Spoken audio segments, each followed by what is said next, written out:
I read Femina, A New History of the Middle Ages Through the Women Written Out of It by Dr. Janina Ramirez.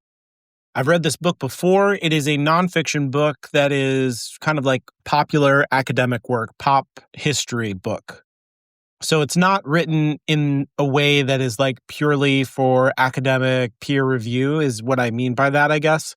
So it's not loaded with jargon. It's not weighed down by dates and citations to other things. It's instead pretty easy to approach and written as if you don't have a familiarity with the topic. And the topic is from the year 500 to the year 1500, women throughout Europe that I had never heard of before I read the book.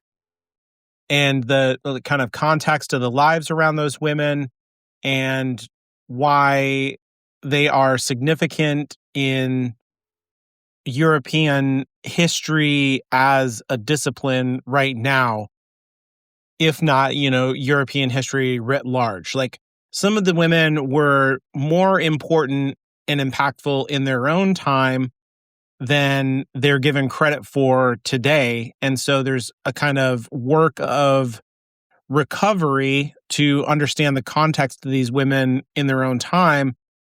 But then I think the broader scope of the book is to reevaluate the way that we think of women in medieval times and what was possible for them in their times. And so we have like a stereotype about how people lived during the medieval period, and Dr. Ramirez is challenging that through a leveraged use of the women that she features in the book. And she kind of starts in England and then moves out to Europe and then circles back to England. So the structure of the book is like each woman that is featured is a progression forward in time. And so we get to the late Middle Ages, whatever you want, whatever you think of that as. I'm always a little bit uncomfortable saying Middle Ages or like Dark Ages or whatever, because it is so punitive. I have enormous respect for ancient people. I kind of hate the stuff that's like, the ancient Egyptians couldn't have built the pyramids because they were so primitive, blah, blah, blah. It must have been aliens and stuff like that. There's like the value of studying history, I think, for me, is that people are not any different now than we were back then. There's just a difference in levels of technology and cultural context, but like the grit, the intelligence, the determination of people is always been the same throughout all of history. And that's part of the value of looking at these things. And Dr. Ramirez's work here is about, the equity and equality of women in that context. Women have always been dynamic and intelligent and important, but they're left out of the record because the record is written by men and it's written, after the fact to kind of congratulate the quote unquote winners. So some of the notable women that she talks about, the ones that I'm really drawn to are some of the anonymous stories. So for example, there's the Burka warrior who was a Viking woman buried with a full arsenal of weapons, that she was misgendered upon her discovery because, like the archaeologists who found her, they're like, oh, look at all these weapons. This must be a man. And we don't know her name or anything. The Burka is like where she was found. And some of the artifacts that were included in the grave also pointed to like a more cosmopolitan existence than you would guess, either for someone in England during this time, like in the 500s or 600s, or like a Viking even, because they had stuff that was associated with Islam, and they had like fine linens, and they had all of these nicely worked weapons, and on and on and on. So there was like a lot of wealth on display, I guess, is part of what I'm saying. And wealth from like lots of different places. And who knows if that was like, loot, or if they were, involved with people of those cultures in ways that were significant enough to them that they be buried with those things, or they were just like signifiers of wealth. We don't know anything about them, but the amount of contention that happened around this discovery, because like I said, they were misgendered at first and they were found by a man. And then later there were experts who studied the bones and were like, hey, these are female bones. And so this, that's how they know that it's misgendered. And then they took DNA samples and all of this stuff to conclusively prove the gender. And there's always all this pushback. Can't be a woman, can't be a woman, can't be a woman. And that's not necessarily about the science involved in uncovering the history and doing good archaeology. There should be a healthy skepticism to any claim, and there should be evidence to back up claims, of course. But the amount of pushback has to do with a kind of inertia in academia against the stereotypes that were established around what is historically possible when it comes to being a Viking in this case. Women are not Vikings. There are not women in Viking expeditions. This was the common knowledge, and then all of that has changed over the last, 60 years to where we're like, oh, there were actually lots of women in these settlements. And it seems that there were, stories about shield maidens and fighting women. And here's the evidence of it. Here is a woman who was decorated as a warrior and buried. And so it seems like direct evidence of that. And so it's an example both of, a woman like this existed, but it points out the problem that she is writing against in the book, that we have evidence, we're doing good history, we're doing good archaeology, but the amount of resistance to the evidence is disproportionate because of a gender bias in our conception of history and what's possible in the ancient past. Because I think we tend to have, now this is just me saying this and not coming from the book, an idea that as we move further into the past, things become more regressive all around. So there's like a lower understanding of scientific principles. There's more superstition. There's less equality. There's a greater suppression of women and of disabled people, and just more cruelty, and on and on and on like that. And so there's a kind of ramp to history when framed this way, that things become better and better and better and more civilized the further into the future you go. So there's like a kind of progress to history, a teleology. But I'm extremely skeptical of this. There's like lots of examples throughout history that people treated each other better than we are treating each other now. And the study of history shows over and over and over again that we project our ideas that are framed in the here and now backwards through time in ways that distort the veracity of the historical record. So much of modern historical work is disentangling these kind of stereotypes that we project backwards through time. So another anonymous woman story that I really like from the book has to do with this object called the Bayeux tapestry, which is something I had never heard of before I read the book.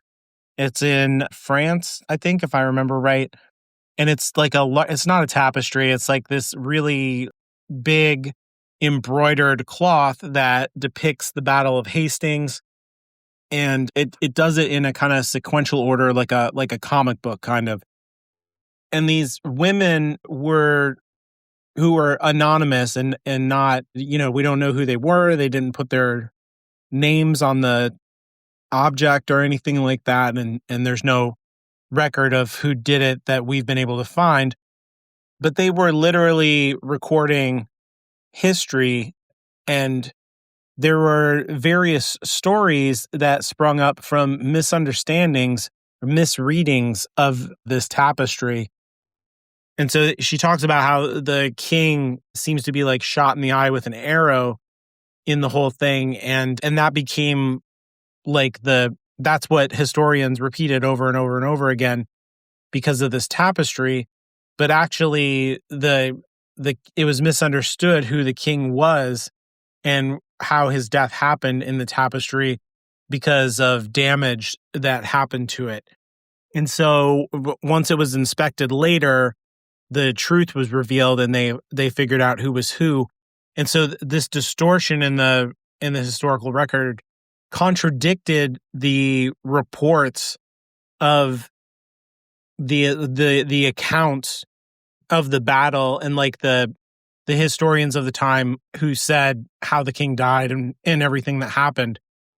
And so they put all these details into the cloth, but the details were misunderstood, and then the story was picked up and a distortion was kind of put into the historical canon, if you will, and perpetuated until it was disproven with objective research. And it's a good example of the kind of thing that I'm talking about and the point that she's making in the book, that we should revise our history and get rid of these misunderstandings where possible. But it also demonstrates the value of what these women contributed to the historical record, because the actual, story was reconfirmed. The initial report was reconfirmed in the tapestry. It was just misunderstood later because of the damage. And so it was actually kind of supporting evidence for its own correction, if you will, I guess is what I'm trying to say. And yet we don't know who the women were that made this in the first place. But we do know the men who said, oh, the king was shot in the eye, and here's the tapestry that proves it. And so we can't even thank the women who got it right in the first place, and then who were later misunderstood and didn't get the attribution when they were misquoted, which is just, the weird quirk of history. And the name of the book itself comes from this kind of during the Reformation, which is kind of why she ends it around 1500. Reformation people, men, scholars, going through the record and finding things written by women and marking them as Femina. And so kind of saying like, this is not a legitimate record because it's written by a woman. It can't be trusted.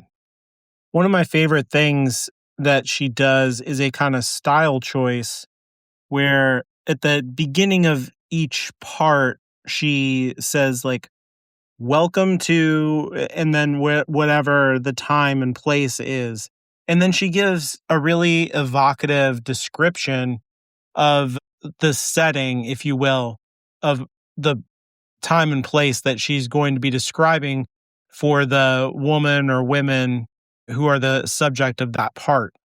And it's just like showcases her voice, I think, in a way that like gets away from kind of dry academic, historical, rhetorical mode and gets into a more human, expressive mode, and also just shows off that she is a talented writer and she can bring us into a setting and kind of breathe life into it, which is really valuable when you're talking about history in terms of trying to reframe how we think of medieval times. And so I think the stereotype would be to like imagine, a dirt field and people dying of the Black Plague and everything is miserable.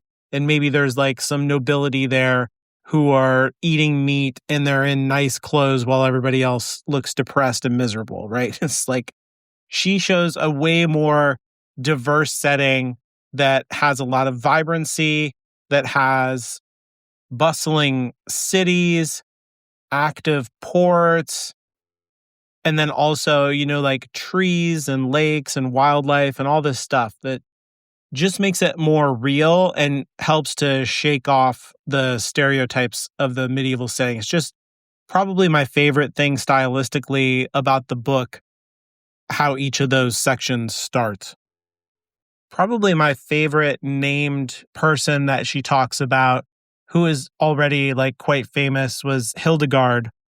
And I think she's a saint. I'm not totally sure about that. Obviously, I'm not Catholic, so I would know this better. But she was just kind of a genius, really interesting woman.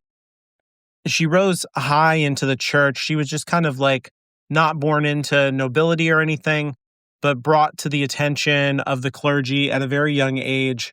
And they adopted her into the monastic system. And then she managed to move up to the point where she was like the head of, like a group of nuns. She was an abbess. And of course, because she's a monastic, she is literate and she ends up also writing music. She has like her own philosophical work. She writes all kinds of political letters to various leaders and advocates for the rights of women in the church and for she protects her people against the persecution of her political enemies in the church.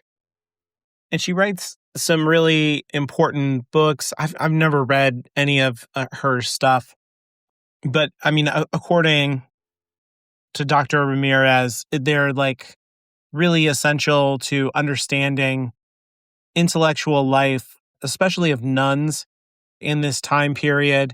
And they shine a light on how she was considered a peer by other officials within the clergy and how she like dealt directly with the Pope sometimes. She was dealing directly with her bishop.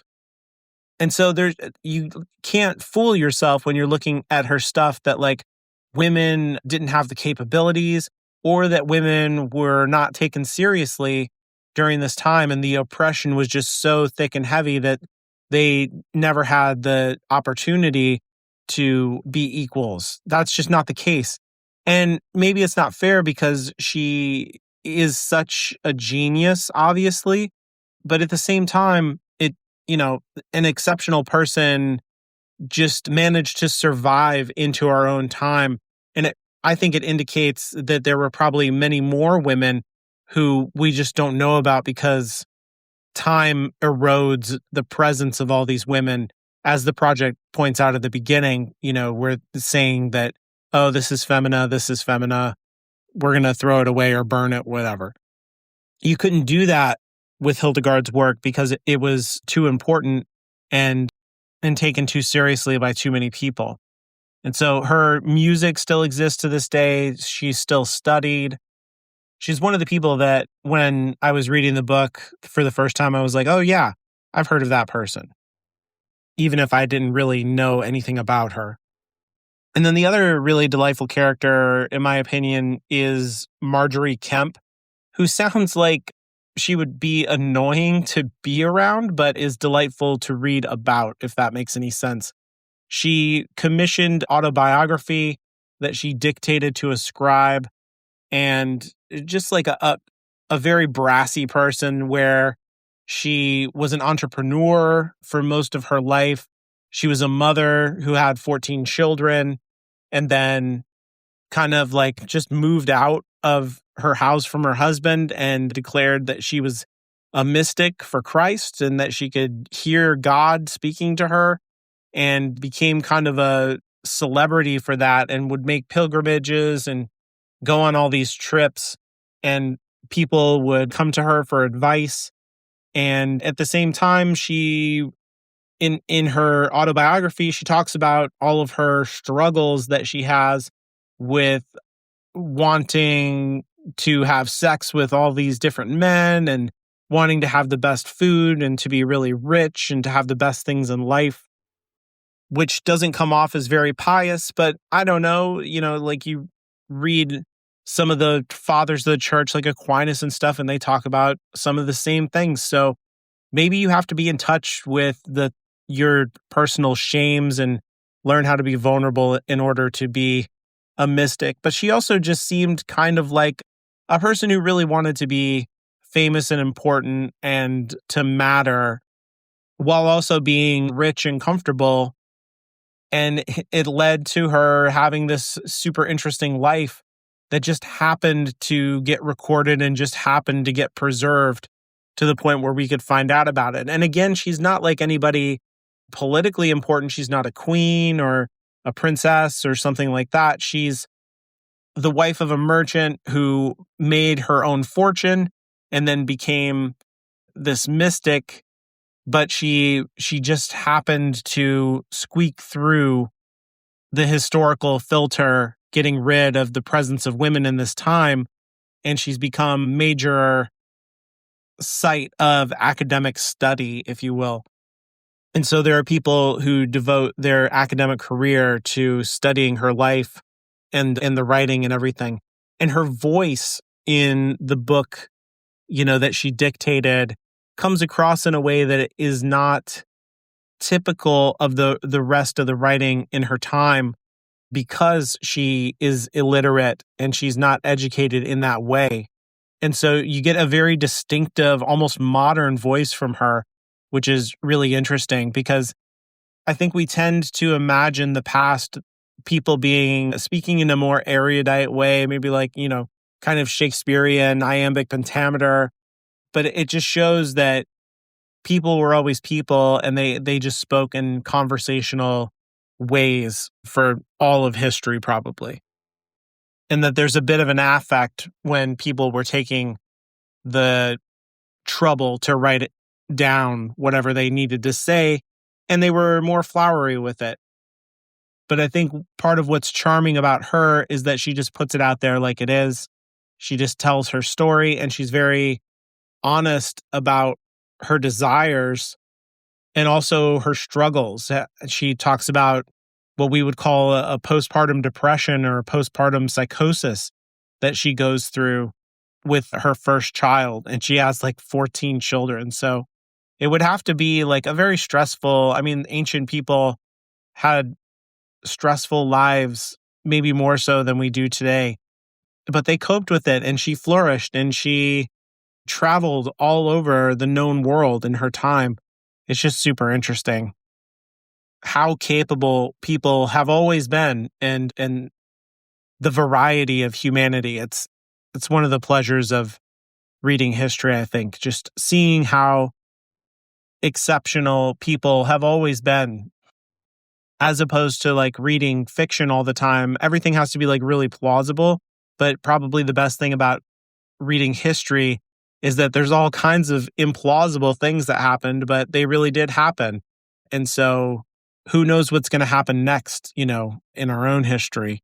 There's all kinds of extraordinary possibilities. Anything could happen, it feels like. And that's part of the benefit of a project like this too, I think. By focusing in on people that we don't usually shine a light on in history, it just highlights the way in which anybody in our culture is extraordinary in their own way, and how every life is important, and how, like I said at the beginning, no matter how long people have been on this planet, we've always been the same as we are now. And so in that way, people are relatable across all times and spaces in ways that are valuable to remember, that people in the distant past were not actually so different. We like to pretend as if we are more advanced now, socially, morally, technologically, what have you, and that we don't fall prey to all these superstitions and ideologies But the truth is, we're not that different from the people back then. And we are also a product of our time in the way that they're a product of their time. And we should probably have more empathy for those people and learn what we can from them and have more grace for ourselves in our own time, I think. While also endeavoring to see everyone in our own time and not just have this narrow vision for the, quote unquote, great men. This book is a strong reminder that everyone in history counts. Everyone is present. Everyone has a story. And it's worth telling and it's worth listening to.